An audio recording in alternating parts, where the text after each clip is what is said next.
Hello， 大家好，我係 Man 啊，繼續同大家跟進黎智英嘅案件先。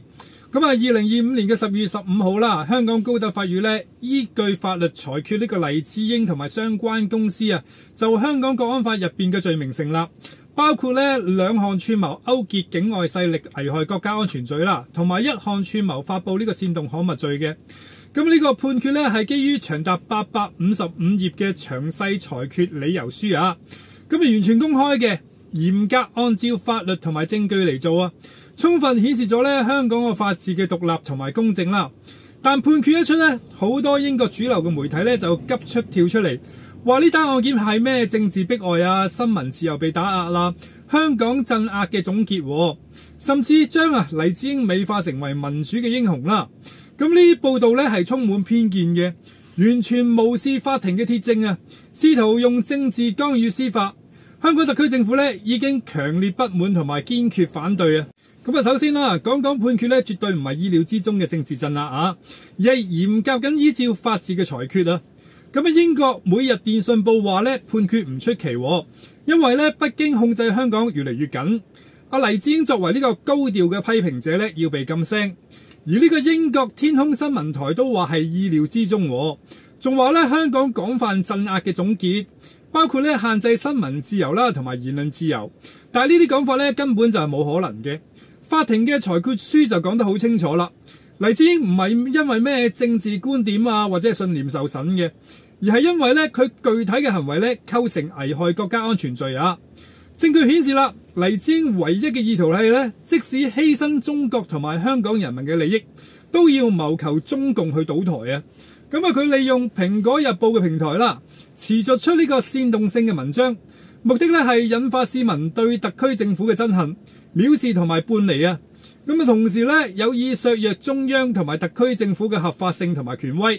呢啲咧已經遠遠超越咗言論自由嘅範疇噶啦，係刑事嘅犯罪啊！咁啊，特區政府發新聞稿都講啦，外部勢力咧完全無視法庭基於事實同埋證據嘅獨立審判啊！咁啊，拒絕睇裁決嘅理由啦，就亂咁嚟攻擊啦。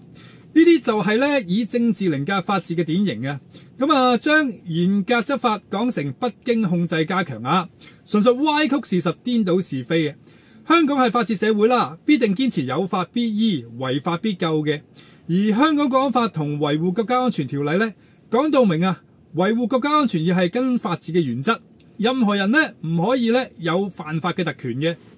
而呢單案咧同新聞自由係完全冇關嘅，而係懲治一啲利用媒體危害國家安全嘅行為啊！英國金融時報啦，將審判視為香港政治同埋新聞自由嘅風向標，話加強北京同埋西方嘅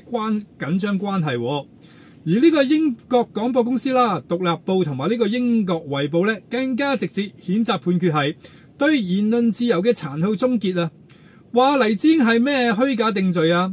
而呢啲媒體咧，將案件同埋新聞自由咧混為一談，實在係混淆視聽啊！咁啊，事實上啦，法庭證據都顯示啊，黎智英多年咧利用新聞報導嘅幌子啦，實際行禍國害港之事啊！佢親自密切管理同埋控制《蘋果日報》嘅編採方向啦，內部員工更加形容為呢個鳥籠式嘅自由。更嚴重嘅係咧，黎智英多次咧親自勾結外國勢力啦，乞求對中央同埋特區政府實施制裁啊，敵對嘅行為。呢啲行為咧已經構成串謀勾結外國勢力危害國家安全罪啊！咁黎智英嘅草根致富啦嘅故事唔可以掩飾佢危害國家安全行為嘅罪行啊！BBC 獨立報同埋英國衛報咧分分鐘用文章或者影片咧講下黎智英草根致富嘅經歷，將佢人生嘅軌跡咧同香港邁向民主連埋一齊，試圖將佢塑造成為英雄。而英國衛報咧仲剖析佢起落浮沉啦，暗示咧佢嘅判決對香港民主嘅打擊嘅。咁黎智英嘅行為咧已經嚴重背離咗法治同埋國家利益。佢長期利用《蘋果日報》肆意製造社會矛盾公然乞求外國制裁中國同埋香港。佢個行為係可恥啦，冇人性啦。法庭嘅判決咧係彰顯法律嘅正義維護香港嘅核心價值。法律係唔容許任何人假借人權民主自由之名，公然傷害自己個國家同埋同胞。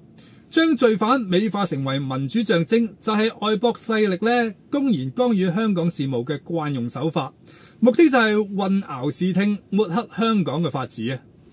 咁呼籲釋放黎智英係赤裸裸嘅干預內政嘅。英國泰晤士報嘅評論就話啦，北京如果明智嘅呢，就應該喺英國外交大臣訪華嘅期間呢，就釋放黎智英咁話英國政府呢，唔應該為貿易而放棄根本嘅價值觀。呢個講法呢，暴露咗某啲西方媒體嘅傲慢同埋偏見啊！黎智英案件嘅判決呢，係香港法治嘅勝利啦，證明咗無論係邊個咩背景，只要係危害國家安全呢，必受到法律嘅嚴懲啊！外部嘅媒體呢，偏頗嘅報導啦，無視法庭855頁嘅判決書入邊嘅鐵證啊，拒絕接受黎智英勾結外國、煽動叛亂嘅事實，卻大肆渲染政治迫害，目的呢就擺明干涉中國內政，抹黑一國兩制。咁香港特區政府都講明啦，會全力防範、制止同埋嚴懲危害國家安全嘅行為嘅。國家安全嘅風險真實存在。外部勢力嘅失實言論呢，正正反映係呢個風險。香港會繼續秉持法治嘅原則啦，保障居民合法嘅權益，維護繁榮穩定。任何試圖顛倒是非啦、污蔑抹黑嘅行為呢，都動搖唔到香港法治嘅根基嘅，都阻止唔到香港由亂到治、由治及興嘅步伐啦。好啦，今日分享去到呢度啦，我哋下一集再見啦，拜拜。